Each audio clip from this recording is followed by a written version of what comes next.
I'd like to call the January 23rd special meeting of the Charter Revision Commission to order. If you can all please rise to say the Pledge of Allegiance. Give me a minute.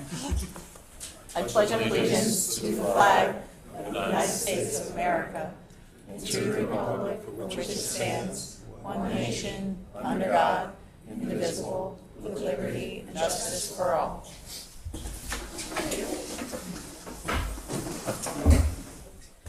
So tonight is our public hearing for the Charter Revision Commission. And we, if you are interested in speaking, we ask that you sign up. Yes, Joe and I will call on you. I know you're not on the list, but you will be on there. We're going to try to limit our comments to 3 minutes per person. And during that time, we would appreciate it if you could just focus on issues related to the charter. We all love Simsbury, and we appreciate you all being here, but in interest of time, we just want to focus on charter issues. Paul, could you grab the list? We ask that when you do stand up, or we're going to hand you the microphone when you speak, that you say your name and your property address. So we have that on record, and it's not an opportunity for us to answer questions. It's just for us to hear input from the public. Who's first on the list? Paul, do you have the... Diane Nash. Oh, you didn't. Just speak into the mic clearly. Okay. Good evening, Diane Nash, 5 Marywood at Simsbury. Charter revision. I start with something you all know, but I have to say it. Governments are instituted among men. Is it true, John? Is that mic on? It's not supposed to be on. It's just so Simsbury Community TV can record the information. So you need to speak up. It's not going to broadcast in the room. You can start again, Diane. You can start again. Okay. Well, just that the governments, as you know, derive their just powers from the consent of the governed. That phrase, consent of the governed, is a reminder of all of our duty to be informed, engaged participants in this democratic process. If you're a new citizen or a new voter or an old person like I am, you're somewhat in awe of this process and what you have signed on to do. And so tonight, as you're revising and reviewing the very thing that makes our government and Simsbury special, I first of all thank you all for committing your time to do that. It's your one irreplaceable commodity is your time. And when I see people coming to these meetings and you serving, it's an enormous thing you're doing. So thank you. My thanks to the prior committee who revised substantially the way we do business in town. And they put together this hybrid, which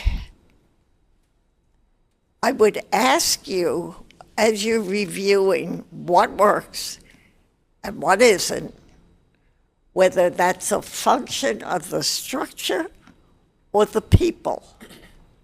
And that's going to take some judgment, I'm sure, on your part. But we have in place, in my opinion, a brilliant form of government. If we balance it with your Board of Selectmen, who directly listen to the public, act on behalf of what the public wants, and a good management who administers this policy and what the Board of Selectmen says they need hearing from the public. And it's an interesting balance of power. It's brilliant if it works. It is somewhat shifting, in my opinion, to taking away the voice of the public. So I ask you, please, when you look at what things you're changing, what committees you're keeping, what committees have been put in place in the last year or two, make sure those committees are elected, hear the public, represent the public, and We're at 3 minutes, so. if that's your judgment, it will work beautifully and you'll do a great job. Thank you. Thank you. Who's next? Lisa Hebner. I'm short. That's a big book. Anyone who knows me, I bring this everywhere. Good evening. I'm Lisa Hebner. I'm the chair of the Board of Finance, but tonight I'm here just in my personal capacity. I wanted to thank you for your service and for doing this. I'm very grateful for your work. I know how much work it is. And I also wanted to thank you for the opportunity to give some comments. My comments tonight are more general. The Board of Finance comments I'll share with you when we meet in February. I think from my perspective, there are a few principles that I hope you will think about as you go through the charter revision. First, are there adequate checks and balances? Does the charter contain strong and overt commitments to transparency and communication?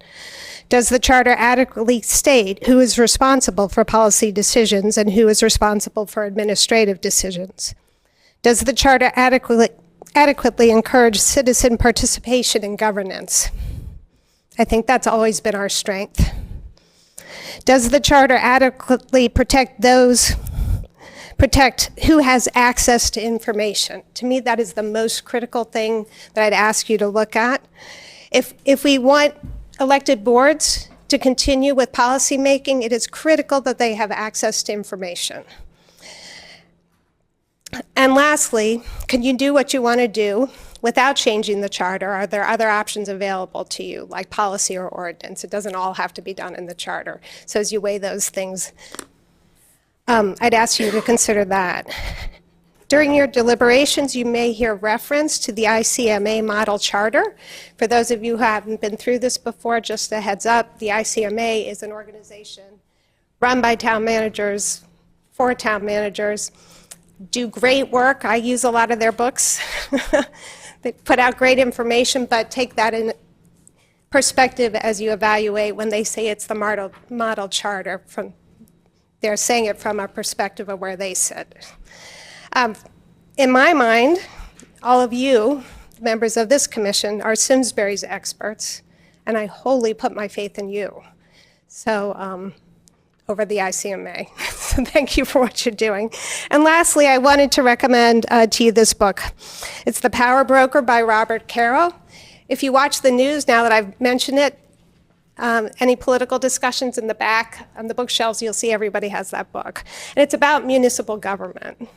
But it's about the consolidation of power of one person, Robert Moses, who is the Director of Public Works, and how he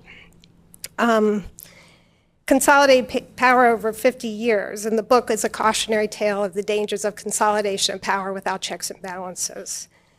Robert Caro said the most important paragraph in the book can be found on page 630. And it says, the elected representatives of the state and city may have given Robert Moses those powers, but the elected representatives of the state and city would never be able to take them back. So with that as consideration, I just ask you to think, if you cede power to what a different board or commission, think about, could you ever get it back? And because I only have 3 minutes, I put the rest in here, and I'll just give those to Paul to hand out. So thank you. Thank you. Thank you.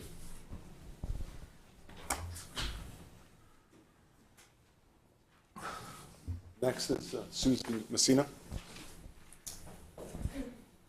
3 minutes. Good evening. Interestingly, I echo a couple of things that were said by Diane Nash and Lisa Hebner.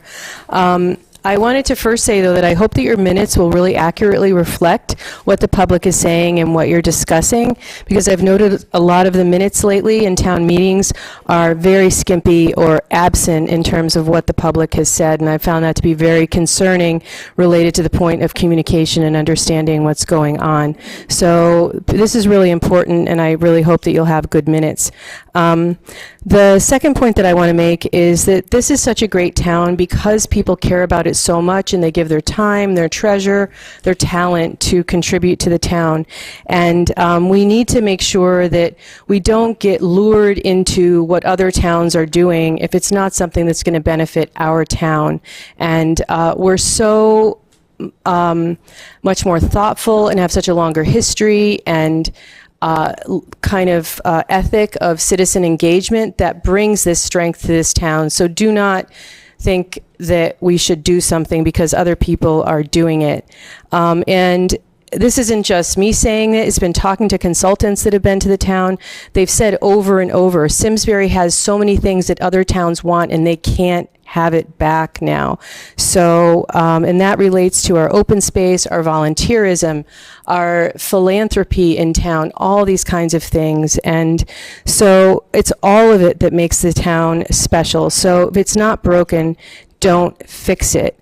And I want to say that the people and our land and our history are the foundation of this town. And in skimming through what I initially saw is some of the suggestions, I saw some things that, as I said, echo these comments, and I think are really harmful to that foundation. I'll just mention a couple of things. The idea that if less than 9% of the voters vote, then the budget would pass automatically. We've never had a problem with our budget not passing. What problem are we fixing? And Avon has a situation right now where their budget does automatically pass if less than 9% of people vote, and they're very upset about it. And given now that we don't have a local paper, you can't find anything on the town website, it's a risk that less than 9% of the people could vote. So I just think that's not solving we don't have a problem. Why are we even discussing that? That's one thing.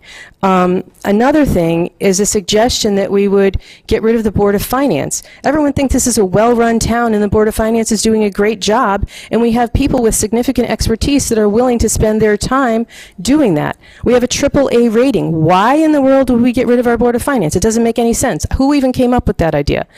Also the idea, and this is more of a conceptual thing, that we would combine or eliminate open space or combine it. Uh-oh, is that 3 minutes? Yes. Oh, sorry. Combine or eliminate open space and conservation and planning and zoning. This is a conceptual issue. Like open space is more conceptual and conservation is technical.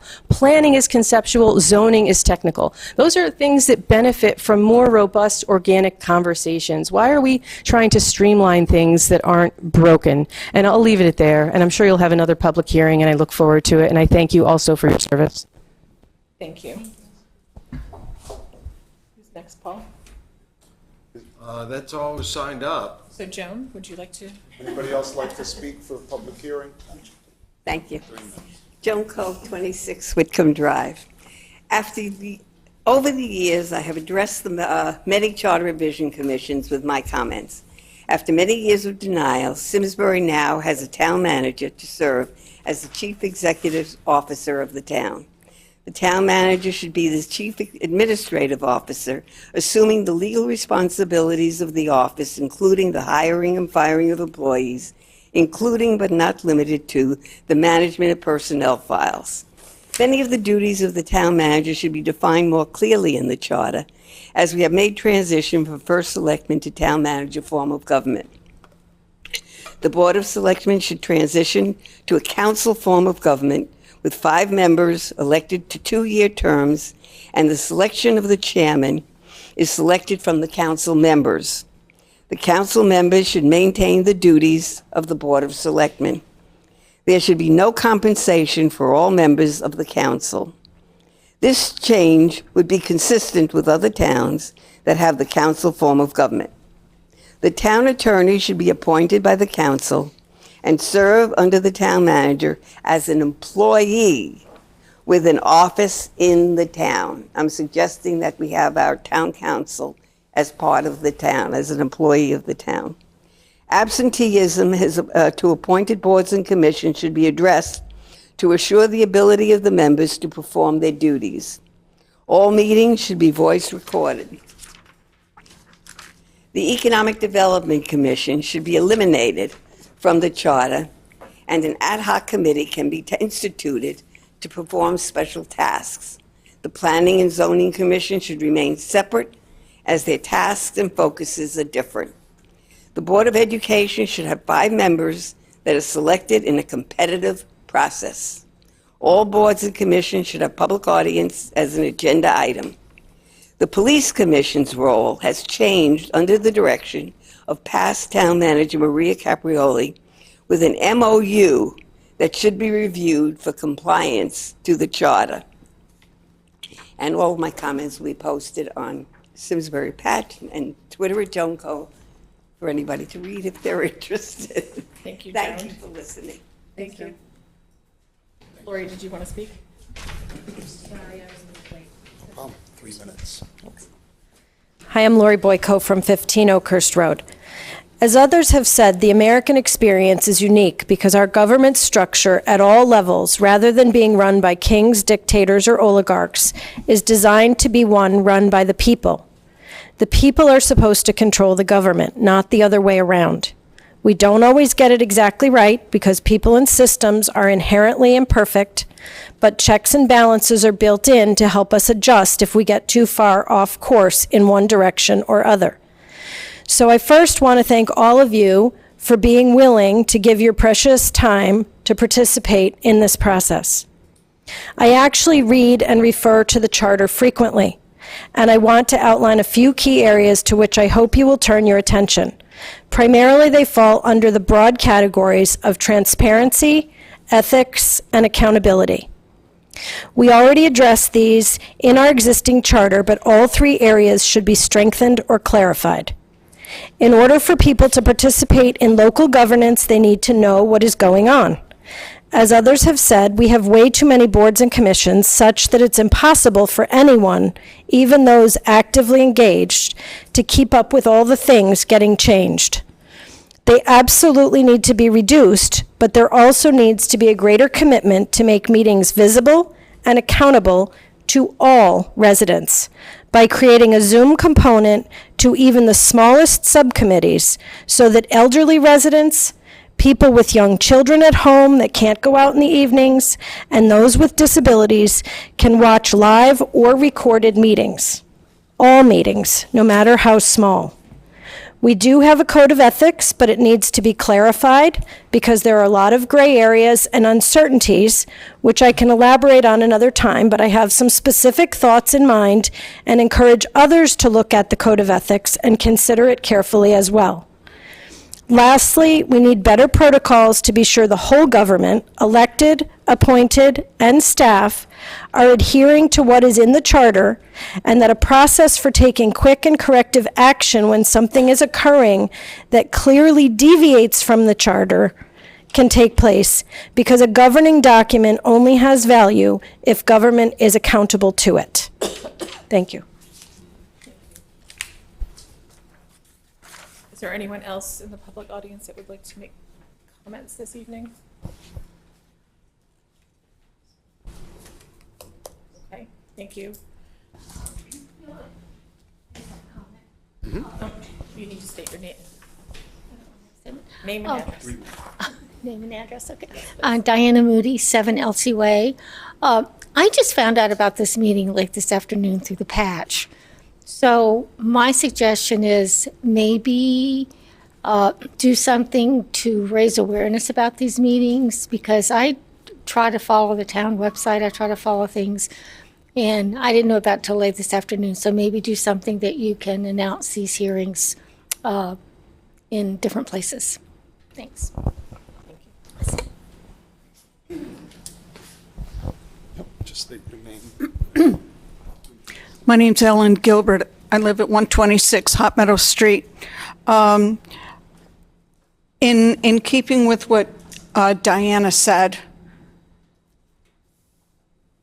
and I don't know if it's if it would fit into this category, but I really think that it would be wise, as part of that transparency, for public hearings to have signage out around Simsbury so that the people who live in Simsbury, drive in Simsbury, know that there's a public hearing about, say, the zoning toolkit, when the public hearing is and where.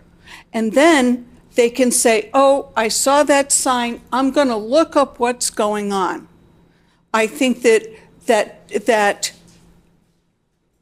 as involved as I am with town meetings, a handful of people go to these meetings. And then somebody will say, well, I didn't know. People right now are telling me, I didn't know about that vessel building. That's been going on for 2 years. So I think that the public, of which the government is supposed to be serving us and making our community better, our community needs to know more about what's going on. Thank you. Thank you. Thanks, Franklin. Any other public comments? So do we need to make a motion to close the public hearing? You can just close it. Or we can just close it? You make a motion. I move to close the public hearing. Do I have a second? Second. Any discussion? All in favor? Aye. Any opposed? Okay, thank you very much. Thank you all. Thank you very much. We have to leave? No, oh no, it's a public meeting. Only if you gotta go get us coffee. Or pizza or something, no. Yeah, pizza.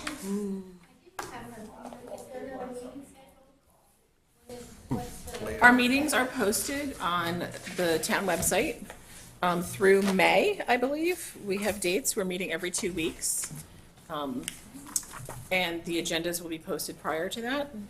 So this was, our charge was we needed to have a public hearing prior to doing any I can never say that word, substantial work regarding the Charter Revision Commission. So this is the beginning of that process. Okay. So the next item on our agenda is to approve the January 7th, 2025 minutes. Has everybody had a chance to look at those, and are there any changes and or comments? Will we accept the minutes of January 7th? Do I have a second? Second. Any discussion? All in favor?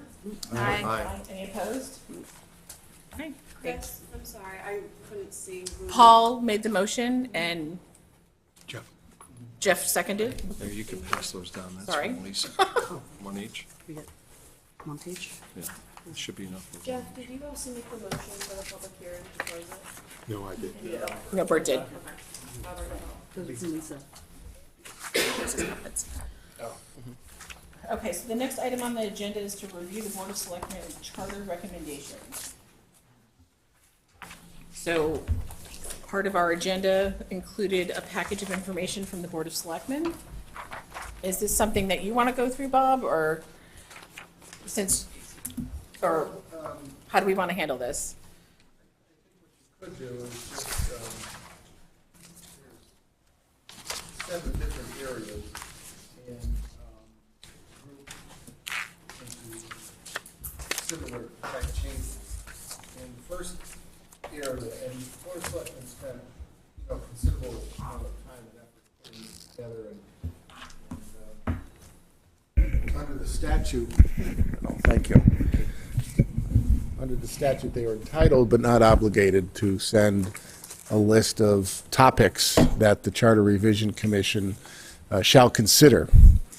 The shall consider means that you have to take them up and consider them. You do not have to adopt them. You do not have to approve them.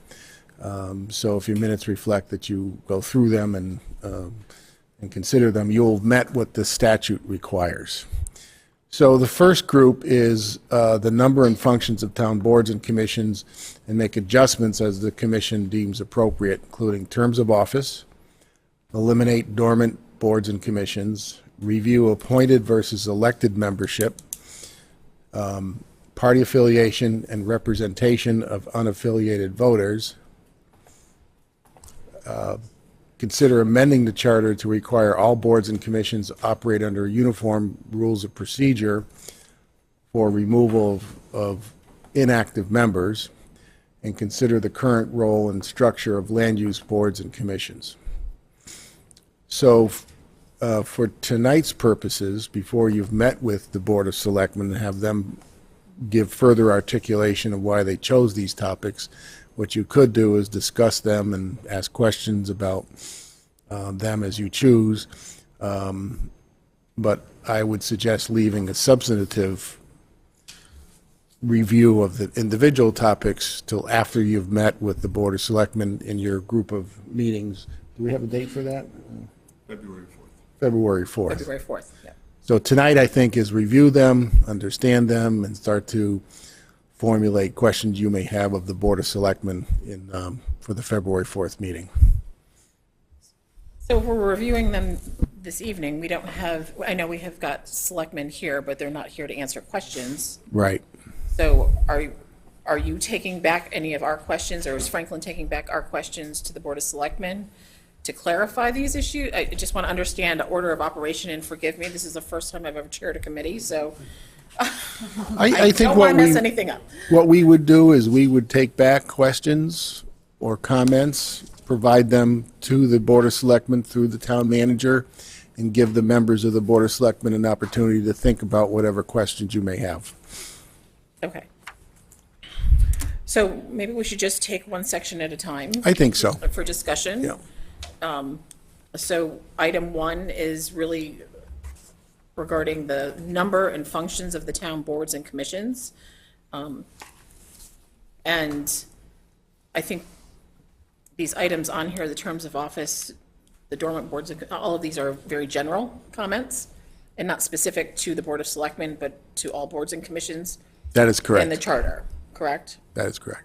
And when they say terms of office, there's not a specific term that they're looking for. They're just commenting that we should consider that when we're looking at all the boards. Right. Well, we've been able to nail down that you have a choice of 2 years and 4 years for both the first selectman or the chief elected official, and also for the legislative body. Don't allow 6-year terms, but do allow 2 or 4. Don't allow odd number, because then you're out of sync with the municipal election cycle. So is that just for the Board of Selectmen only, the 2 and the 4 years? It's for the Board of Selectmen only as the legislative body, and the first selectman as the chief elected official. Most of the other boards or commissions are created by the charter, and you have more latitude with those. But for the Board of Selectmen and the first selectman or chief elected official, I keep saying that because you may change that to mayor or something, the general statutes do allow you within a charter to use a 2-year or 4-year term, which is, I consider it relatively new, but that's only because I've been around a long time. But it goes back to, what is it, 1994? 1995. Before that, it was 2-year terms. So, if I could ask a question. So, Bob, we also would look at the general statutes as a guide for some of this as well, because there's also some pretty clear information in the general statutes that we can use as a guide to compare to what is in the charter, whether it's we're following that or we've done something on a home rule. Is that correct? That is correct. Okay. Is there anything in the state statute that dictates the number of individuals on boards and commissions? Not boards and commissions, no. On select boards? I don't believe it dictates the number of members of a legislative body. Here you have 9, that's pretty typical.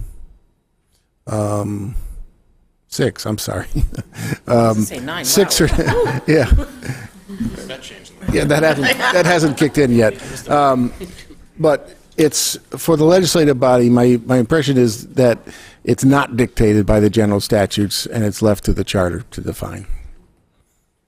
I have a question on 1B, which is a question for the Board of Selectmen, where it says eliminate dormant boards.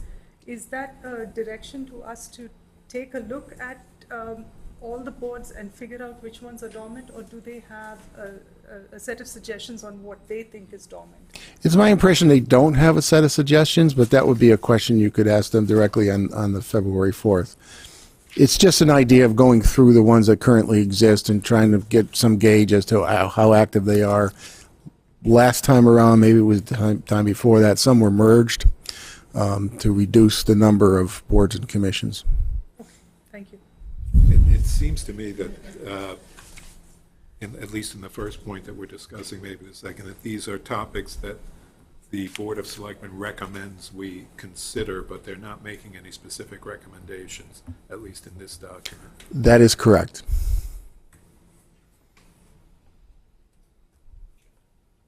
Does anybody else have any questions regarding Section 1?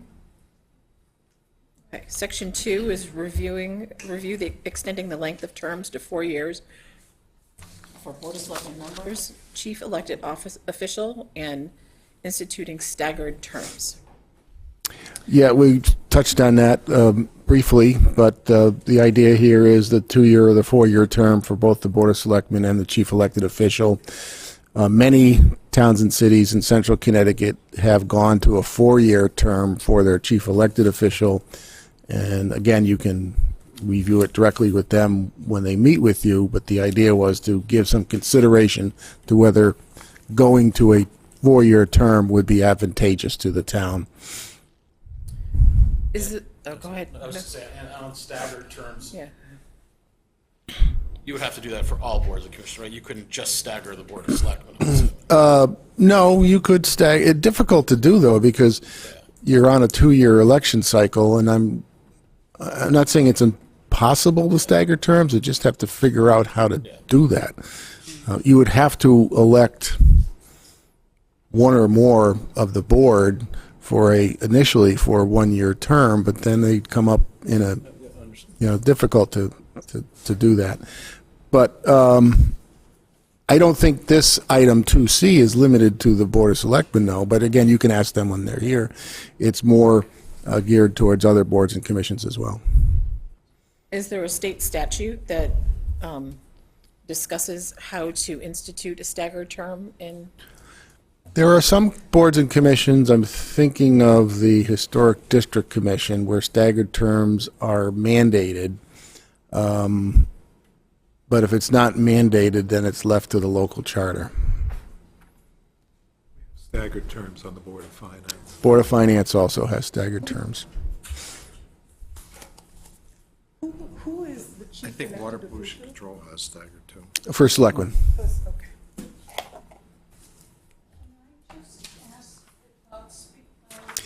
I'm sorry. I get told that all the time. I don't speak loud enough. Oh, okay. So I just, I'll speak louder. I'll try to. Yeah. I don't have a booming voice, unfortunately, so I'll just have to yell, I guess. So the second portion of item 2 is to review the current town form of government in relation to other potential forms. A, being considering the title and role of the chief elected officer. B, consider amending the separate election of the chief elected official to the alternative of appointing the chief elected official by vote of Board of Selectmen Town Council. And C, consider revising the charter to eliminate the provision where the candidate not elected as first selectman still has the opportunity to serve on the board by getting enough votes. Yes, here you have a lot of choices in the title and role of the chief elected official. Right now, the chief elected official is the first selectman. Many towns have mayors as their chief elected official or town council chairs. those titles are available to you to make a change in the charter to go to a different title. There's the title, then there's the substance. The title does not dictate the substance. I mean, the substance is defined in the charter by virtue of the powers given to that office. So just because you call somebody a mayor doesn't mean that they have to have all the powers traditionally associated with a strong mayor. It could be something less than that, especially considering that currently there's a town manager form of government here. The subsection B is a lot of towns, the chief elected official is designated by the legislative body after the election and the new board is seated. A typical form is that the top vote getter of the majority party is appointed as the town council chairman or the mayor in some cases. Here, of course, that's not the way the charter is currently written, but I think the idea is to ask the commission to consider that. And lastly, in subsection C. Bob, can I just, I'm sorry, before we move on, that's also allowed by general statute, correct? That's correct, yes. Okay. And I think that was discussed at the last Charter Revision Commission. It was. To make that aware, the board selected who the first selectman or selectwoman would be. Yes, and the last commission, as you'll remember, decided not to do that. Correct. Yeah. But that's, of course, not binding on this commission. You could change it. And lastly, it's eliminate the provision where the candidate not elected as the first selectman serves on the Board of Selectmen so long as he or she is one of the top vote getters, so that the scenario is the person who lost the election for first selectman sits on the Board of Selectmen for 2 years, and that's happened a number of times in my experience. Hey, Bob, in the intro to that, right, review the current town form of government in relation to other potential forms. I'm assuming, to translate that pretty much says this is the first charter since we've gone to the town manager. Just, is it working? I'm assuming that that's really where they're going with that.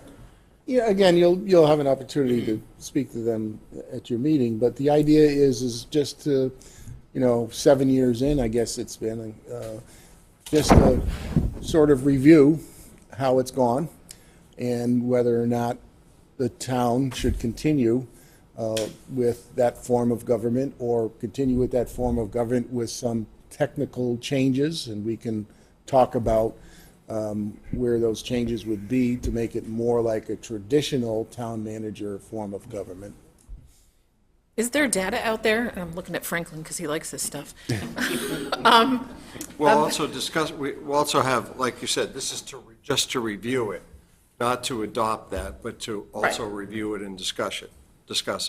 That's correct. Right, but as part, when we're discussing this, is there data behind other towns that have a town manager form of government with a first selectman, like our structure, and how they accomplish who's the first selectman and the vote getting and all of that? Yes, there's a lot of data both at CROG and CCM, and the commission may want to give Franklin and I the task of collecting that data and supplying it to you as you think through these issues. So you can look at comparative models from other towns, different ways of stating things in language within the charter. Some towns have had town manager for 50 years, 60 years, and do things a little bit differently than how it's done here. And you may want to look at that as a model of an alternative. And do we look, when we look at that data for other conversations within the town, do we look at it like the Board of Education looks at it and look at our DIRG that we're in terms of demographics? So we're not comparing ourselves. Does it go along with the same way? So we're looking at the same type of towns? Well, I mean, you could give us direction to do that and give us some idea of what demographic profile of a town you would like to limit it to or not. It's wide open. Go ahead. I can chime in and just saying that I started a little bit of this research from your last meeting where you directed me to look at the forms of government, population sizes, look at what those other towns have as charter boards and commissions. I just couldn't finalize it for here, but GovHR, which just conducted our classification and compensation study, had a wide rubric on how they benchmark towns and how they determine they're comparable, the land, how much the land makeup, the demographic, the median household income, all of that. And so they gave us actually an updated list of our 10 most comparable closest ones with Avon, Bloomfield, Newington at the top. So I'm working on that list, and I hope to bring that to you in advance of your next meeting for you to see our closest towns and then their population sizes and charter and their power breakdown. Maybe you find that helpful. Yes. Yes, thank you. So some of that, we can look at that information. It'll still be subjective as to, are they run better, more efficiently? Do they have better bond ratings than we do? We talked about open space. All of that we'll have to then compare. Correct. And maybe we need to talk about this. Maybe we can make up a book for all commission members, 3 rings, so as we give you stuff, you can add it to the book and keep track of it, because otherwise... It'd be helpful if the book had page numbers on it. Yeah. I've seen other stuff that has been presented to other boards that don't have page numbers on Yeah. them. That would be helpful, Franklin. Page numbers are always a good idea. Yeah. Dates and Do we have any information on how town managers are supposed to be evaluated? If we were to look into the efficacy of this system, Right. you know, what are the benchmarks with which you would know whether a town manager is a good town manager or not? Do we have any information on that? We can look for that. I think that would be maybe through the Town Managers Association, sort of a model way of looking at the performance of town managers. One of the ways to think about it is there's a number of town managers in central Connecticut that have very long tenure, talking 20, 30 years, that have made a career in a specific town. For instance, I think I mentioned this, Glastonbury began town manager, I think, in 1959, and I think they've had 4 town managers in all that time. So long tenure doesn't necessarily mean good performance or excellent performance, but it is some indicator that whatever that town manager is doing in that town is meeting the needs of the town, I guess. But we can gather some information about what factors indicate a good town manager versus not good. But maybe when the Board of Selectmen addresses us, that's one of the things you could Absolutely. talk about is how you're overseeing the current town manager and what kind of metrics you're using. You can also judge the effectiveness of a town manager with how they accomplish the Board of Selectmen goals. Because the town manager's job is to enact the policy from the board. Yeah. So that's another way. Yeah. Any other discussion around item 2? I have a quick question, actually. Yep. For subsection A, it mentions that under number 2, the title and role of the chief elected official. Would there be, and you said that the title itself doesn't carry any weight in terms of what the role is, would there be any reason to change just the title and not the role, or is it more that they go kind of hand in? Well, that's really up to the commission, but the role could change. Currently, the role is the chief elected official is the first selectman, who's also a member of the Board of Selectmen. Current charter is not overly explicit as to what the role of the first selectman is, other than generally the chief elected official. And there's been, I'm aware of some confusion over the course of the years about whether the first selectman is one of 6 members of the Board of Selectmen, or whether that role has its own weight larger than a member of the Board of Selectmen, and that may be something you want to talk to the board about in February, at the February meeting. Yes? Just, Bob, following up on that point, are there towns where the first selectman is the chief executive officer and the town manager is actually the chief administrative officer? Yes, Canton is a good example of that. It doesn't carry the title of town manager, chief administrative officer, but he's not the chief executive officer. In Canton, I think he recently retired, but he's been at that job for a long time. Thank you. How would you define the difference between a chief executive officer and a chief administrative officer? Well, it goes to the, one of the distinctions would be the appointing authority of public officials or town officials. And actually, the last commission struggled with that. Last commission set out to, I think, initially, chief administrative officer was the first thing you looked at, meaning the last commission, and decided that it was difficult to draw the line between administrative and executive, and said, well, we don't want a chief officer that's neither fish nor fowl, and just decided to go with the town manager. That's the way I remember it. Difficult to put a bright line between administrative officer and elected and the executive officer. And if you don't give your chief executive officer the full powers of the chief executive officer, you've diminished the authority of that official, and that has its own problems. But what, for example, in Canton, what are the respective roles of the chief executive officer and the chief administrative officer? Well, I think that this is going by recollection. I think it has to do with the appointing of the department heads. Am I still doing it wrong? You keep pushing it away, Bob. Oh, green. Okay, I'll get this. I'll get it. And also, it all has to do with what budget goes to the Board of Finance, and the final budget book that goes to the Board of Finance should always be the chief executive officer, not the chief administrative officer. And the chief executive officer is responsible to the legislative body. The chief administrative officer is responsible to the chief executive. So, again, it's difficult to say what the line is between executive and administrative. Yes? I'm sorry, I don't mean to belabor that point. So, but one difference also is the chief executive officer, as the first selectman or select woman, is accountable to the people who elect that person. That's correct. That's a good point. Versus the chief administrative officer is not, they're only accountable to either the chief executive officer or the Board of Selectmen. Correct. Okay, correct. Thank you.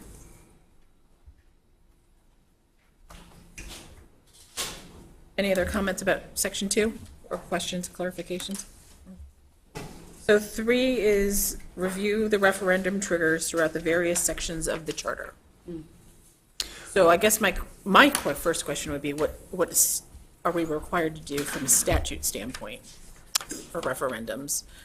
That's up to local control for different referenda. You define when referenda can occur and by what process. I think this gets at the petition to referendum, largely in the town meeting section of the charter, and whether it's a high threshold or medium or low threshold is something you would define in the charter. The general statutes tells you what the petition has to look like and how it has to be executed and approved before it's sent to the town clerk. Like every page has to be notarized. You may be familiar with that process. But other than that, it leaves it up to the charter what the thresholds are for invoking the powers by petition.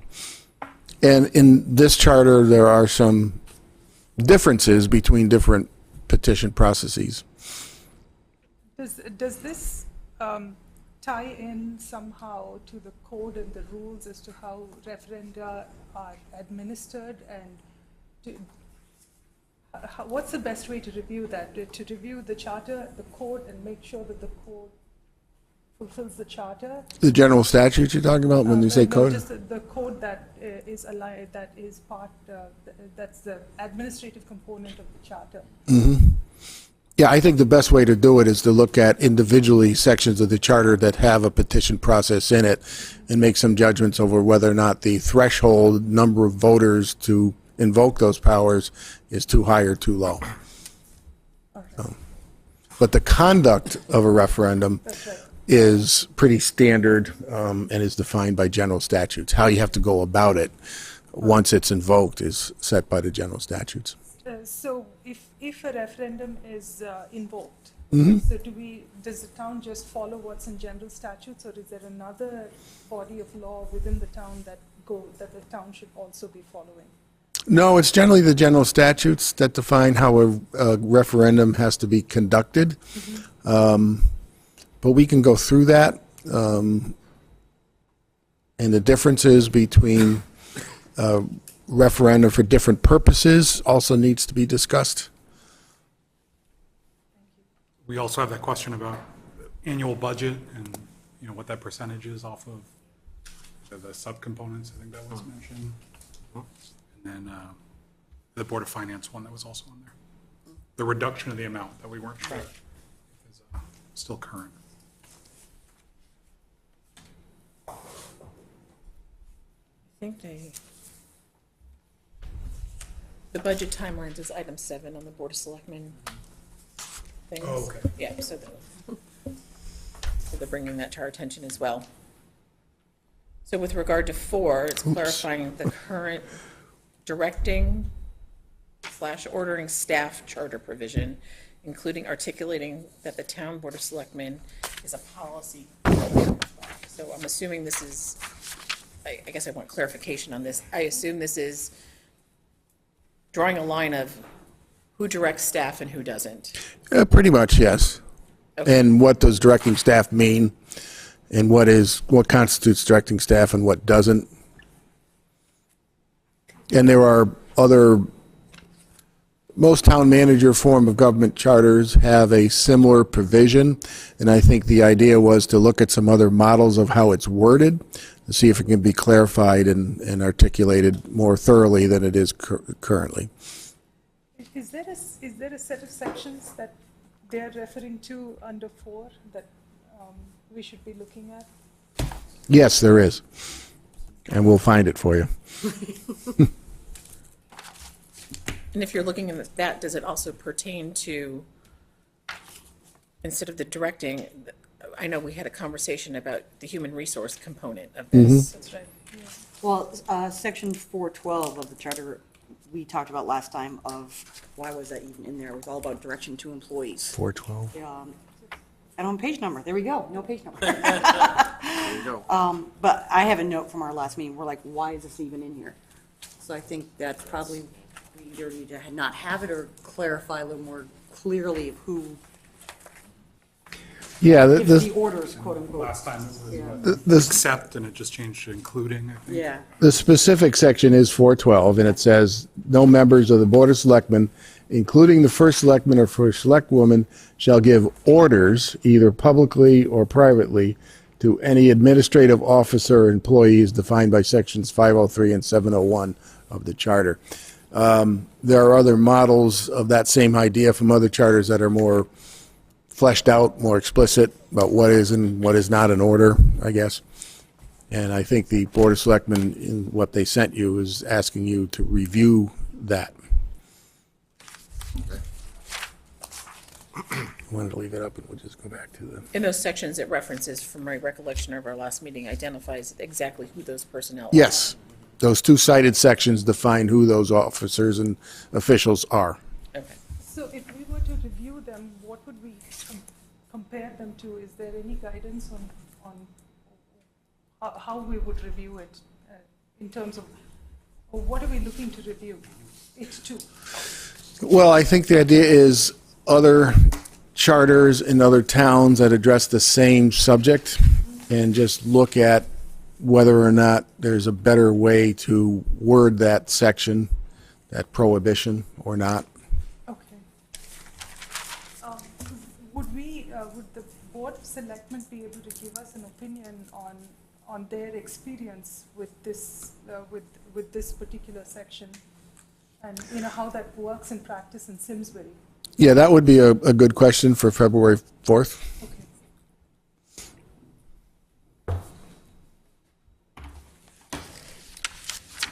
So, any other discussion around 4?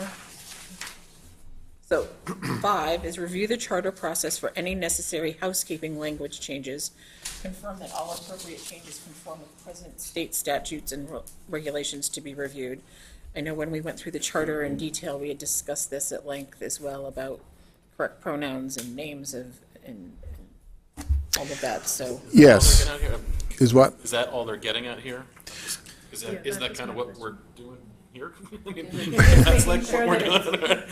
Well, over the years, there's been a sort of an ongoing list of charter sections, current charter sections that have but are difficult to administer and interpret. And when you have to look at 2 or 3 different sections at the same time to determine how to interpret it, this is especially true, and Lisa and I talk about this all the time on the Board of Finance. You know, the finance section of the charter probably needs, and I'm sure you'll talk with the finance director about, some cleanup language to make it more efficient that you'll be asked to consider, and things like that. And the other, we always do a review against the present state statutes and regulations as part of the charter review. We'll do that as an ongoing process. And other appropriate changes you may choose to make. I think it was last time the Charter Revision Commission went to gender-neutral language as best as it could. We might have missed 1 or 2 here or there, but the idea was to have gender-neutral language throughout the charter. I just want to clarify for public audience, for those who haven't seen the minutes from the previous meetings, we've mentioned February 4th a couple of times, so.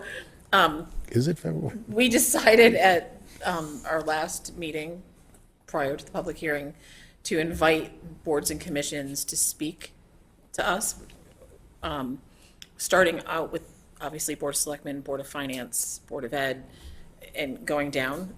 We wanted to be respectful of the budget process, so we invited those boards and commissions that are very involved in the budget process in early, because they get into the weeds on the budget process for quite a while. And then smaller boards and commissions, we've asked them to submit written recommendations, and obviously we are going to have public audience at each of our meetings, and they can come and speak, but we wanted to get the high-level commissions to speak to us early, because that's the most substantial part of the charter. So that's what the reference to February 4th is. There are, Board of Selectmen are attending that. It's also Board of Finance and, what's the other board, Franklin? I'm looking at you. On the 4th. Board of Ed. Jeff. We may have a problem that night. I think we've got a special meeting now. Oh, no. Okay, we'll figure it out. So that's what we're, just to clarify what we were referencing. We've said it a couple of times. You go back to the list. So item 6 is to consider other topics in the charter needing cleanup relating to the town form of government that may not have been completed during the last charter revision and the adoption of the town manager form of government. This is, to me, it's very ambiguous. I'm not sure what they're asking, so. When the town manager form of government was proposed in the charter that got adopted, it was sort of a hybrid between first selectman and town manager. And I think the idea behind this is take a look at all those provisions that are the powers traditionally given to the town manager, compare them to the current charter, and make a judgment whether or not to keep it the way it is or enlarge the powers and authorities of the town manager. But again, the board, is that basically what you, more or less? You guys to decide. Yeah. We're giving you a direction. You deliberate what you feel. Yeah. Then you're going to come back to us. Really, for you guys to see where you feel, the direction Yep. should be. There's a reason we were so specific that we decided and submitted this, is that we wanted you all to be able to kind of be thoughtful and deliberate it without us putting in your head.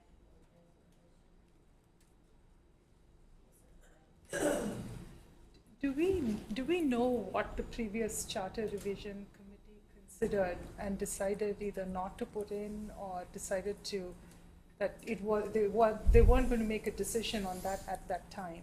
Because if the Board of Selectmen is asking us to consider other topics from the previous time, do we have what was done in the previous time? We do, and you've got good institutional history right on this commission because you've got two members from the last time, and we, meaning our firm, has all of the documents that we went through the drafts, and I think we could recreate, if we were asked to, some of the changes that were made, considered but not adopted kind of thing.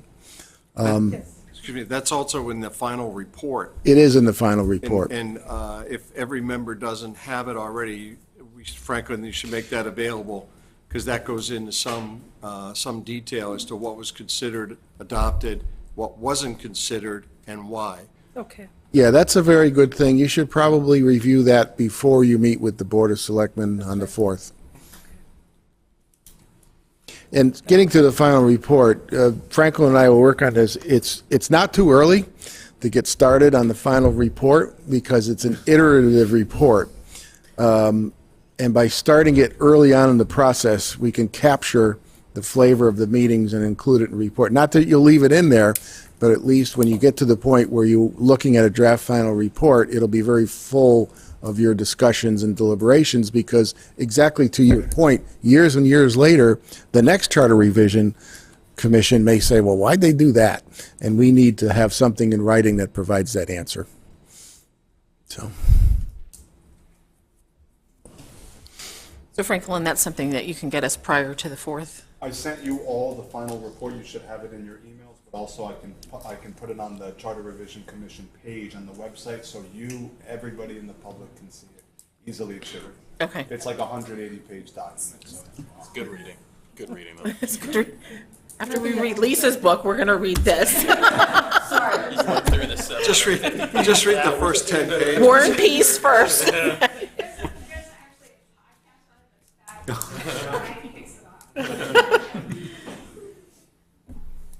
And then the last item is to review the budget timelines required within the charter, which we discussed, and I'm sure will come up during Board of Selectmen and Board of Finance and Board of Ed conversations. yes. I don't think that needs clarification unless anybody has questions about it. Okay. So again, as was mentioned, this list was from largely a list of topics that the board felt that they had heard from other people should be considered, and given their authority under the statutes to direct you to review things, I think the idea was to put together a list, send it to you, have an opportunity to discuss it with them, and then you take it from there, because it's entirely within your discretion as to how you want to handle each of those topics. Okay. So the next item on the agenda. Excuse me, just one clarification. Sorry. Franklin, the report that I was referring to was only 18 pages long. I think I heard you say like 180 pages. Oh, okay, sorry. That one contains the red line version of the chart. Oh, the red, which is helpful as well. Yeah. All right, thank you. Exactly. That Packet with everything. Yeah. You're right, exactly. I mean, I only read the first 18 pages. The first 18. Sorry. Read the red line. That's like the Cliff Notes. We can go through the red line. We can go through the red line. Tom Cook and I put that together, and I didn't remember 180 pages, but Just build it wrong, Bob. that's right. All right, so the next item is review charter sections 1 and 2. Now, can I just ask a general question? Yes. Without talking to the first three very most important boards that are peppered all throughout the charter, can we discuss these without kind of having some additional input from other boards yet? Well, chapter 1, you really don't have a lot of choice but to have these three sections in there. This is what enacts the charter under the general statutes, and Right. I mean, we can, if you had a specific, Well, I meant more section 2 than the chapter 2 okay, more than yeah. chapter 1, I apologize. yeah, section 101 through 103 are, I don't want to call them boilerplate, but that's pretty much what you have to include in a charter to give it its legal effect. The only thing in section 102, however, is if we're having this discussion about the form of government, it does mention town manager, so we can't just skim over. Yes, well, that would have to, obviously, if you change the form of government, that would have to, but that would be a global edit over across any number of charter sections if you went in that direction. Yeah, I don't know if you were proposing to just go through the charter section chapter by chapter, but I don't think that's how or that's the most productive way for us to proceed. Right, I don't either. I think listening to the different boards and commissions you have coming in front of you, maybe in totality, and then walking through different sections that you will choose to want to talk about and potentially offer changes and edits. It's probably the way to go to get a total picture. So I would suggest tabling the discussion of chapters 1 and 2 and begin our discussions with the boards and their recommendations. Yeah, chapter 2 is also fairly dictated by the general statutes, but tabling it is not a bad idea. What was the purpose behind reviewing it today initially? I don't know, Franklin, what was it? What was the question? Why did we decide to put this in the agenda to review 1 and 2? I don't know. I didn't put it in the agenda. I mean, Let me. okay, why, no, not you. Why is it in the agenda? I mean, Yeah, we could have done that. is there a reason why we are reviewing it? And if so, what are we reviewing it for? I thought you guys wanted to hit the ground running, excuse me. I thought we were ready.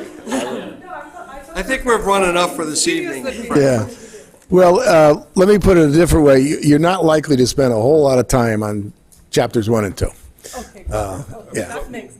that I accept. Yeah. That's a good argument. There are parts of it that are going to come up or arise when we discuss conceptually That's right. whom we're electing That's right. and what we do. So I think that's when we can. But the deal with. changes to the other sections you'll make that are substantive may impact 1 and 2. You just don't know how yet. That's what you're going to be doing. Exactly. Okay, there's a motion on the table. I'll second that motion. I don't know if I moved to table, but I will now. So, Bert has moved to table the discussion. Paul has seconded it. Is there any discussion? All in favor of? Aye. Aye. Any opposed? Okay, so for next meeting, we're going to get you the report of the last commission.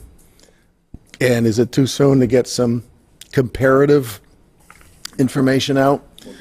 And if you would like hard copies in a 3-ring binder that you can add to as we go here. So, I mean, it's great to be online, but I at least like to be able to write in it and, mark it up and all that. And we'll provide that. We have a budget for that, right? 9? So we'll get you all set up so it's easy for you to do your work. And the Charter Revision Commission's meeting schedule is online on their website page, Charter Revision Commission, on the Simsbury.gov website. Through the end of May. Through the end of May. Do we know where the meetings will be yet? They're not to We're be. still finalizing. There's some. That's going to be finalized before the next meeting. Yeah, because this is not the best setup to have a discussion. So, but there will be room for the public at every meeting, and every meeting will be recorded. Thank you, Simsbury community. Yes. Thank you. Quick question. I know we don't have other business, but Franklin had passed out some public written comments. Those will get put into public record? Yes, and will be reflected in the final report when you take it up. And does that include the full amount of comments that Lisa passed out after her 3 minutes? I can include that. Okay. Yeah, this is a commission that it is really, really important to be expansive in terms of what gets in the public record. Again, because you want to give the next commission the ability to look back and determine what you did, not only what you did, but why you did it. So. Well, that's why we determined at our last meeting during our operational meeting that we were going to have public audience. Yeah. At all of our meetings. Yeah, very appropriate for. And No, I think I know the answer to this, but I want to ask anyways, just because it's come up in some Board of Ed meetings. But the ability to submit written comments is not just, it's not, the public can always submit written comments. Absolutely. Yes. Absolutely. Absolutely. We have a charter revision at simsbury-ct.gov email address. You can reach the commission through there, and you can, of course, reach out to the town manager's office, and I will pass along anything. It can be written or verbal, preferably written. Yeah. All right, so that's it for the agenda. Do I have a motion to adjourn the meeting? So moved. Do I have a second? Where did you guys go? All in favor? Aye. Thank you all for coming.